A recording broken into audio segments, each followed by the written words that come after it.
안녕하세요. 교통사고 전문 보상가배상TV입니다. 이번 사고에서 눈에 띄는 점 어떤 게 있을까요? 결국은 뒷차가 다 책임져야 되는 명백하게 무과실이 나와야 되는 사고입니다.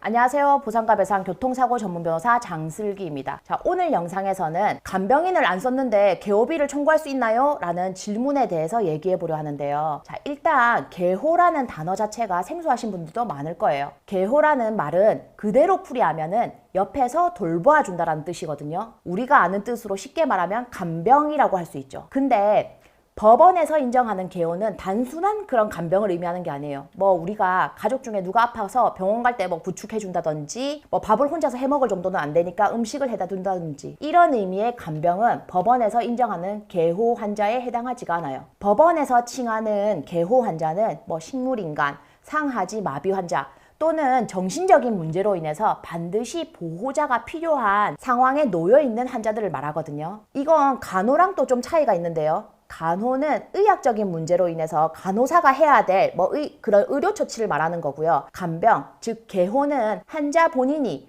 의식주의 문제를 직접 해결할 수 없는 경우에 생명 유지를 위해서 반드시 다른 사람의 도움이 필요한 경우 다른 사람이 도움을 주는 것을 말해요. 자, 예를 들면은 환자가 혼자 침대에서 돌아 누울 수 없는 경우에는 욕창이 생길 수 있거든요. 그러니까 욕창 방지를 위해서 자세를 계속 변경해줄 누군가가 필요하고요. 뭐 혼자 일어날 수 없는 환자는 일으켜 세워서 휠체어에 앉혀줄 사람이 필요할 수도 있고요. 또 옷을 혼자 못 입으니까 옷 갈아입혀줄 사람, 밥을 혼자 못 먹으니까 밥을 먹여줄 사람, 대소변을 혼자서 해결할 수가 없으니까 기저귀를 채워주고 갈아줄 사람, 이런 생명 유지와 관련된 필수적인 행동조차 혼자 못할 때는 타인의 도움이 필요한데 법원에서는 하루 24시간 중에 몇 시간 동안 이렇게 타인의 도움이 필요한지를 평가해서 개호인, 개호비를 인정해요. 근데 이 개호와 관련해서는 반드시 법원에서 신체 감정이라는 것을 받아야지만 인정받을 수가 있어요. 내가 우리 집 환자를 간병하기 위해서 24시간 동안 한 번도 뭐 자지도 않고 매일 간병인을 고용해서 이렇게 간병비를 지출했다고 하더라도 그대로 24시간이 인정되는 게 아니고요. 반대로 내가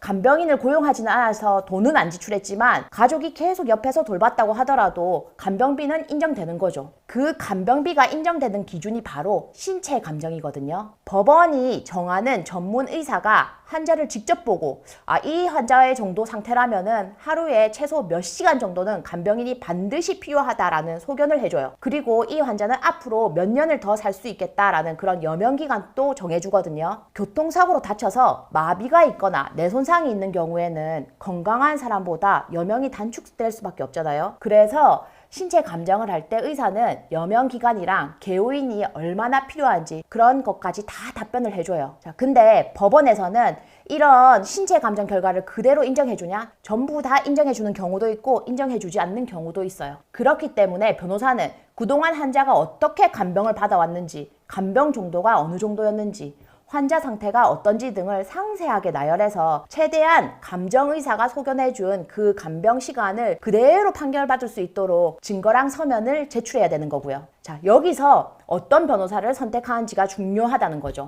그렇기 때문에 신체 감정의사가 이런 간병 시간, 개호인이 많이 필요하다라고 신체 감정을 써줬다고 하더라도 그것도 중요하지만 그 신체 감정서를 보완할 증거와 서면을 어떻게 제출해서 판사를 잘 설득하는지도 매우 중요해지는 거죠. 법원에서 인정되는 개호비는 한 사람, 즉 8시간이 인정된 경우에 2023년 기준으로 월 470만 원 정도가 되거든요. 그 비용을 여명기간까지 쭉 청구할 수가 있어요. 근데 법원에서 간병비를 청구할 때 간병인을 꼭 쓴 그 영수증이 반드시 제출되어야 되나요? 이런 거를 물어보시는 분들이 있는데요. 결론부터 말씀드리면 간병인을 썼는지를 따지지는 않습니다. 법원에서는 간병인을 따로 쓰지 않고 가족이 간병을 한 경우라고 하더라도 그 가족이 간병인 대신 일한 비용은 받아야 되는 거잖아요. 그러니까 실제로 간병인을 고용하지 않았다고 하더라도 법원 신체 감정에서 감정의사가 이 환자의 경우에는 간병인이 필요한 상황이었다. 매일 8시간의 간병이 필요하다라고 소견을 했으면은 간병인을 내가 안 썼든